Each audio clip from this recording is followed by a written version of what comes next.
Dobrý deň, moje meno je Ján Brecko, som zo Slovenska a som riaditeľom Akadémie odborného vzdelávania Merkur. Dovolte mi, aby som vás pozdravil Chortýmskú národnú univerzitu, jej vedenie, pedagógov, študentov a všetkých sympatizantov pri príležitosti 5. Medzinárodnej vedeckej praktickej konferencie, ktorá je určená na zachovanie alebo vzdelávanie a kultúrne umelecké postupy pri integrácii Ukrajiny do medzinárodných vedeckých inovačných procesov počas vojnových podmienok. Chcem vyzdvihnúť prácu pedagógov v tak ťažkom období, ako vojnový stav určite je.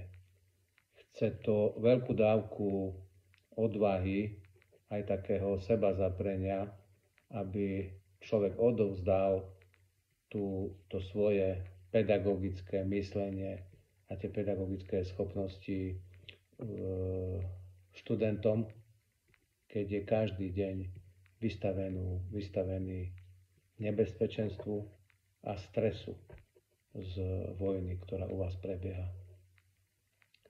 Sme spoločnosť, ktorá pôsobí v oblasti odborného vzdelávania a snažíme sa aplikovať rôzne vedecké, kultúrne postupy, ktoré sú v profesionálnom odvetví alebo teda na trhu, a prenášať ich do pedagogickej praxe. Spolupracujeme s univerzitami, so strednými školami a máme partnerov naprieč celej Európy. Máme partnerov v Nemecku, Švajčiarsku, vo Francúzsku, samozrejme Česko, Poľsko.